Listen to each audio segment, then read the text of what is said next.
What's up guys, my name is Chris. I'm a physical therapist and registered nurse. Today in this video I'm going to walk you through some movements and exercises you can use if you have a desk job or if you've just been spending a lot of time at a desk lately and you're trying to keep your spine healthy and not be so stiff.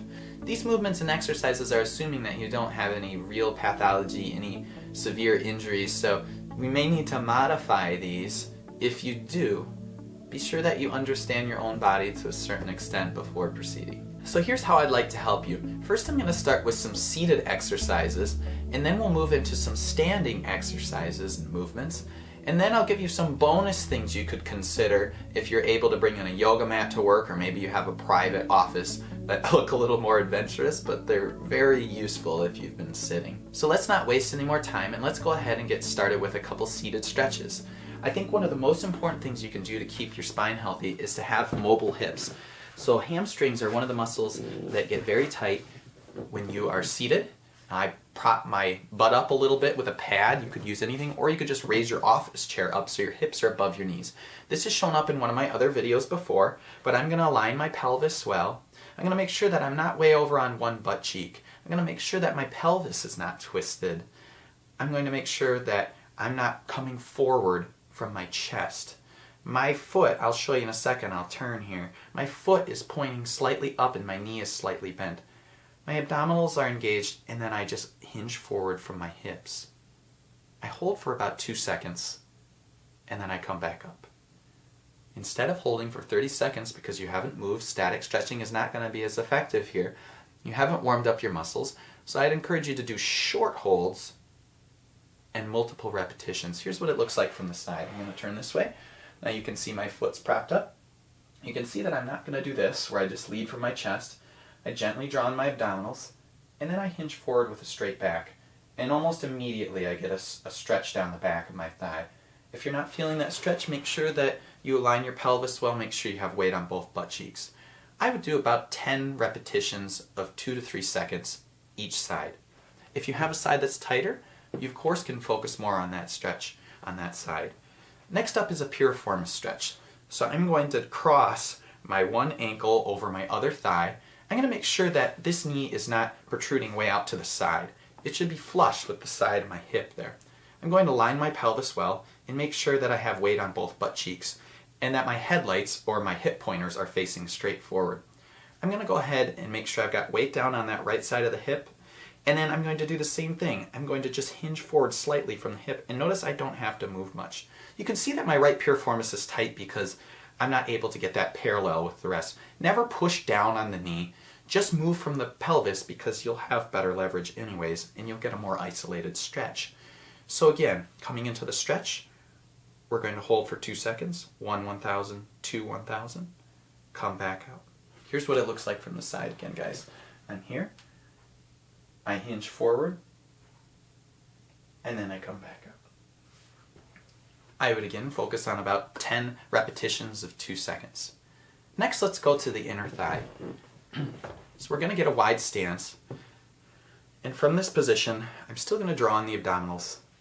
I'm going to roll the hips open as I send the pubic bones down in the front. I roll the pubic bones down in the front. I feel a big stretch on the inner thigh there. Not everybody is tight here, but a lot of times people are. It's another good one to do as a hip opener. Next, let's move up to a couple more spinal mobility movements that can help you when you've been sitting in a chair as well. Now keep in mind that the spine is meant to move in 3 planes of motion. It's meant to be able to bend forward, it's meant to be able to side bend, and it's also meant to be able to rotate as well. A lot of our lives are spent here in this, what we call the sagittal plane. And we don't get into many of these motions. So if you're seated again in your chair and you've got your hips slightly above your knees, then we're going to go ahead and we're going to bring both arms up. We're going to bring both arms up. And as we turn to the right arm is going to open as the left arm starts to close. And then we're going to spin the opposite way. Once we get going a little bit, we can make it almost more like a whip. The head's going to follow, and I'm getting a little bit of a pec stretch with a dynamic movement here at the same time because the arm that is more behind me is opening up. So I'm getting some nice rotation in my upper back, which is certainly needed for a lot of people. Getting the arms involved with spinal mobility is an excellent way to mobilize your upper spine because of the attachment of several muscles of the scapulae or your shoulder blades on the back right into that thoracic spine or your upper mid-back. Next up, I'd certainly consider working on a little bit of side bending. So when you're side bending, we're going to breathe in, and instead of just bending into your side, try and see if you can grow tall through the crown of your head, and then you can elongate and reach by coming up and over, keeping both butt cheeks down on the ground or on the mat or on your chair, and come back down. So looking at that again, when I breathe in, I exhale and I reach. I contain the ribs too, so I'm not flaring my rib cage forward. I'm trying to make myself in a toaster slot here, so when I come over, I'm just going into a straight side bend, no other direction. So it looks like this. Breathe in, breathe out,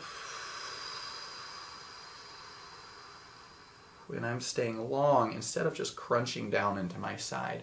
And you would repeat on the other side, breathing in, accentuating the stretch on the breath out, keeping tall through the entire motion. Next up, let's look at breath a little bit and how we can use that to enhance your posture a little bit as well. So from a seated position, when we think about the position of the shoulders, if you're at a desk, we want to, again, just like I've said in my other videos, make sure that we're not overextended. We're not pulling the shoulders back hard because that just creates a lot of tension in the rhomboids and the middle trapezius. So when we're here, instead of just pulling the shoulders back, I like to think of working on the compression that happens on the spine by growing tall through the crown of the head. And we roll the shoulders open by rolling the elbows behind me, and I give myself a little bit of squeeze in the side body there. So we could combine that with breath by just coming into a little bit of a slump. And then on the breath in, we collect ourselves, we grow tall, we roll the shoulders open, and we lift the sternum. The head slides back on the head, so we're countering this pose. And then we breathe out. Breathing in. Shoulders open, collarbones spread, and then we breathe out. Breathing in, growing tall, rolling open through the front of the chest, and breathing out. Make sure that you're not just breathing up in your chest, because that's going to tighten a lot of these accessory muscles around the neck. We want to get the breath like a cylinder expanding in all directions, and that will serve another purpose of mobilizing your rib cage at the same time. So think of your breath like a cylinder, allowing it to expand in all directions, and then as you breathe out, everything's going to come back together and cinch up around your center. Next up, I'm going to show you one more postural drill you can do up against a wall, and then also one you can do in a corner. Remember that the biggest things that are a detriment to your spine when you're sitting is compression and then the shortening of the fibers in the front. So we always want to be able to lengthen a lot of this out. And that includes the muscles of the neck too. We get long and weak through here and then tight back through here.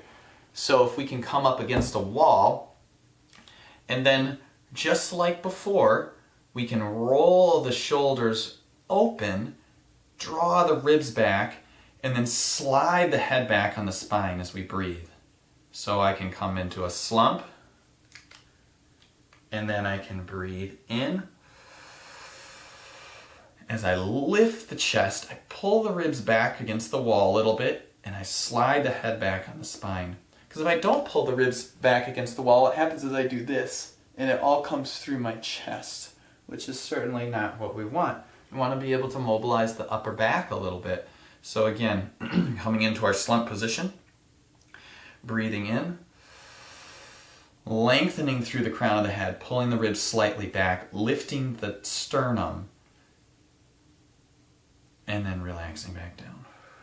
Then find a corner if you can, at work or at home, wherever you're working from, and see if you can get into a nice pec stretch, first let the shoulders slide and just kind of drop down the spine. Bring the arms up in the two parts of the corner. Make sure that you're not hiking. Draw the ribs back, pull the head back on the spine, and then lean into the stretch. And you should feel a stretch down the front of your pecs, your chest.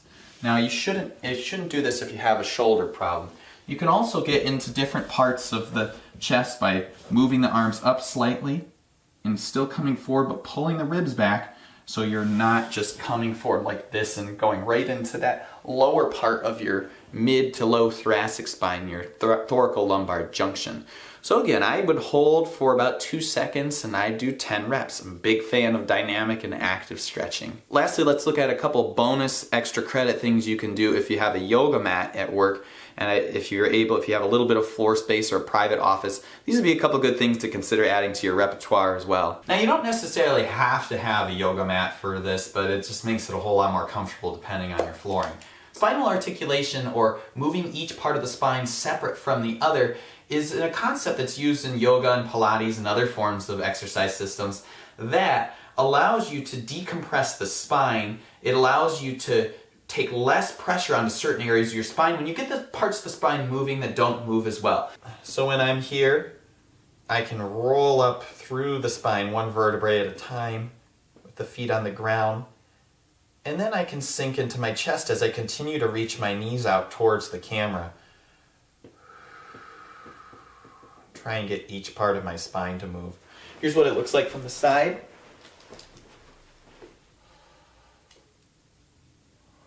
Shoulders are open, chest is open. I'm not coming into this.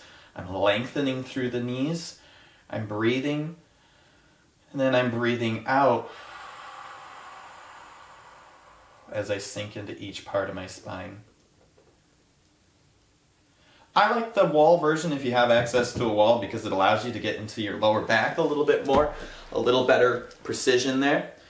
And then lastly, we have a capsule stretch of the hip. So, muscles aren't the only thing that gets tight. Some of the other structures in the hip will get tight as well when you're sitting. So come into a 4-point position here, and then we're going to breathe. And as we breathe out, notice I'm going to keep that little bit of a curve in my low back as I sit back. I keep my ribs drawn in slightly until I get a little bit of a stretch in the back of the hips. Now, if you're doing this and your back just flattens out, that's not doing anything for you. Instead, we want to try and keep that little bit of an arch as we sit back into our hips until you might feel like a tight jeans type feeling. And that's the kind of feeling that we're looking for. So that pretty much does it for today, guys. If you found this helpful and you'd like to get more tools in your toolbox for health empowerment and find out how you can thrive despite any health circumstance, go ahead and subscribe and leave a comment in the section below and let me know what would be useful for you, some things that you'd like to learn, and I'll do my best to try and answer. Thanks a lot and see you soon, guys.